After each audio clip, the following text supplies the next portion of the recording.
देखिए बेटा, हमारा जो टॉपिक है वो चल रहा है भारतीय संस्कृति। निबंध है लेखक बाबू गुलाब राय का। इसमें हमने संस्कृति का जो संस्कृति शब्द की परिभाषा है, भारतीय संस्कृति से संबंधित अन्य जो शब्द हैं, अंग्रेजी की कल्चर, एग्रीकल्चर धातु है, उसके बारे में हमने जाना। गो शब्द से संबंधित विभिन्न प्रकार के शब्दों की जानकारी हमने प्राप्त की और उसके अलावा हम पढ़ रहे थे भारतीय संस्कृति के अंग। अब भारतीय संस्कृति के 3 अंग हमने पढ़ लिए। चौथा अंग है, जो चौथा अंग है अहिंसा, करुणा, मैत्री और विनय।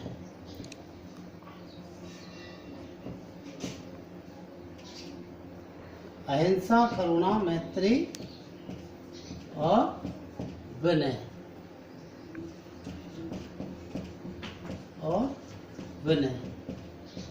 ठीक है। ये चौथा अंग है भारतीय संस्कृति का। अब आप ये भली भांति जानते हैं कि अहिंसा हमारी भारतीय संस्कृति का मूल तत्व है।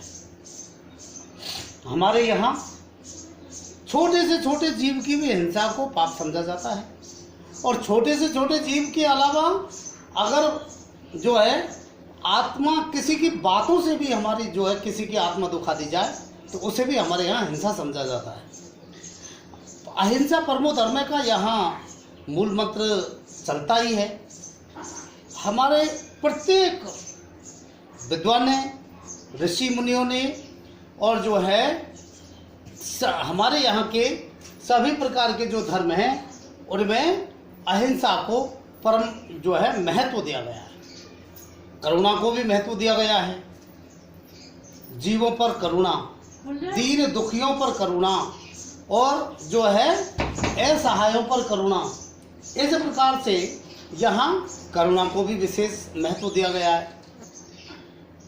मित्रता को बड़ा पवित्र रिश्ता समझा जाता है। यहाँ सबके साथ मैत्री, सबके साथ हिलमिल जो है मित्रता के व्यवहार से चाहिए।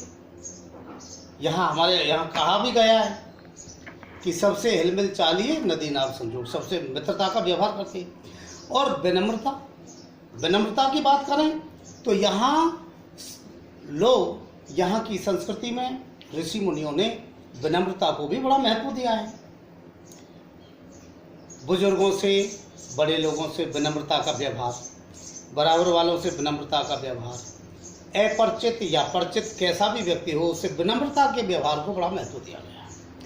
इन 4 गुणों को इसीलिए रखा गया है कि इनके मूल में अहिंसा की भावना है और करुणा, मैत्री तथा विनय अहिंसा व्रत के पालन में ही सहायक होते हैं। करुणा, मैत्री और विनय ये अहिंसा व्रत का जो पालन है उसी में सहायता करते हैं। हिंसा केवल वध करने के लिए ही नहीं होती है भाई, हिंसा केवल वध करने से ही नहीं होती, वरन किसी का उचित भाग ले लेने से, दूसरे का हिस्सा अगर आप छीन रहे हैं वो भी हिंसा है। और दूसरों का जी दुखाने से भी हिंसा होती है। मैत्री बराबर वालों के प्रति होती है और विनय बड़ों के प्रति, अपने से बड़ों के प्रति विनम्रता का भाव। किंतु हमको जो है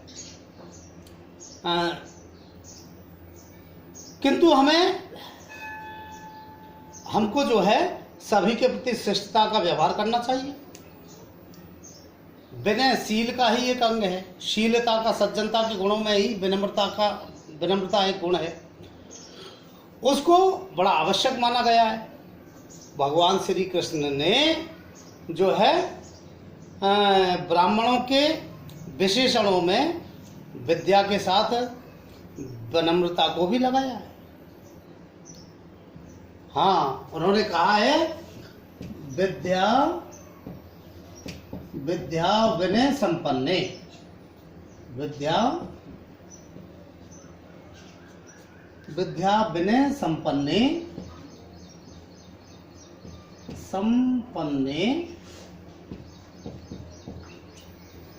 ब्राह्मणों, विद्या विनय संपन्ने ब्राह्मणों।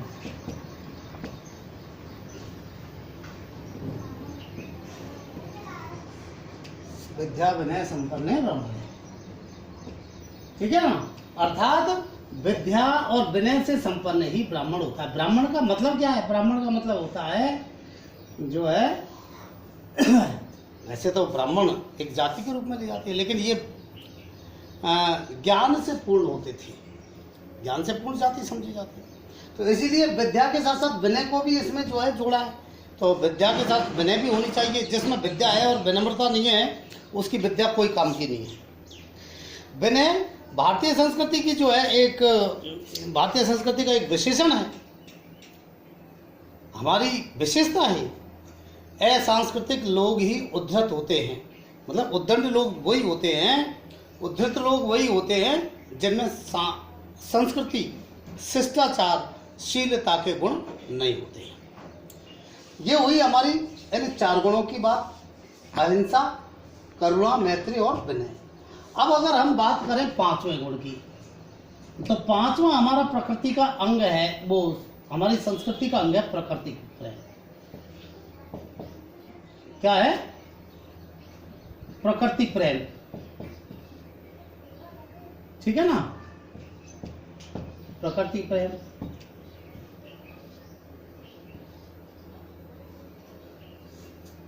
तो ये आप जानते हैं, all the Indian peoples are love of culture, love of nature. Bharat के सभी लोग प्रकृति को प्रेम करते हैं, भारत के सभी लोग प्रकृति को प्रेम करते हैं। और जो है वर्डसवर्थ जो थे वो तो विदेशी विद्वान थे, जैसे उन्होंने प्रकृति को ही भगवान माना है। Nature is the god of peoples, तो यानी कि प्रकृति लोगों का भगवान है। तो जो है इसी प्रकार से भारतीय लोगों में भी प्रकृति की जो है प्रति विशेष प्रेम रहा है, और प्रकृति की भारतीय लोगों के ऊपर विशेष कृपा भी रही है। अब आप इसको समझ लीजिए, प्रकृति की कृपा किस प्रकार से रही है हमारे लोगों के ऊपर। आप देखिए,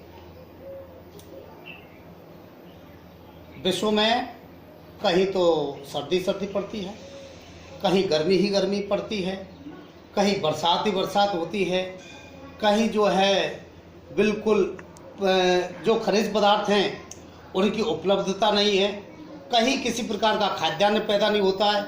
हमारा देश एक ऐसा देश है, हमारा देश एक ऐसा देश है जहाँ प्रकृति की सभी प्रकार से कृपा रही है।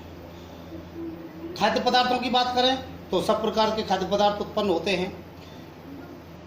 ऋतुओं की बात करें तो सभी प्रकार की ऋतुएं यहाँ आती हैं।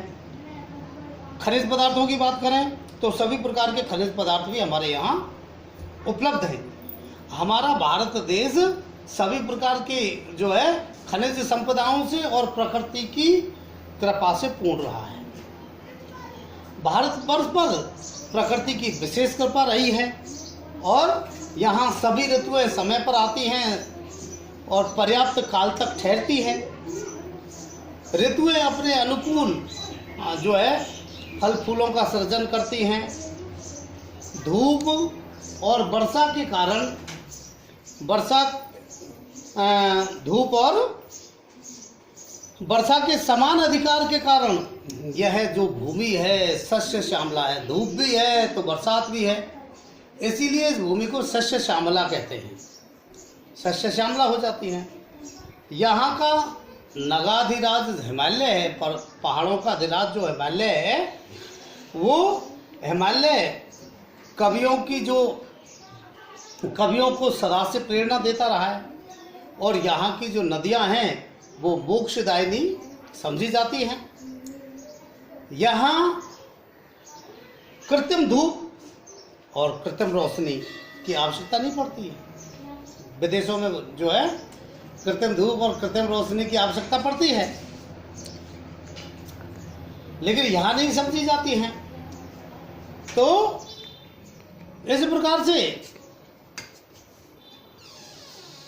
यहाँ भारतीय जो मनुष्य हैं जंगल में रहना पसंद करते थे। वृक्षों में पानी देना एक धार्मिक कार्य समझते हैं यहाँ के लोग। सूर्य और चंद्रमा के दर्शन नित्य और नैमित्तिक कार्यों में शुभ माने जाते हैं। यहाँ के पक्षी, लता, गुल्म और वृक्ष तपोवनों के जीवन का एक अंग बन गए थे।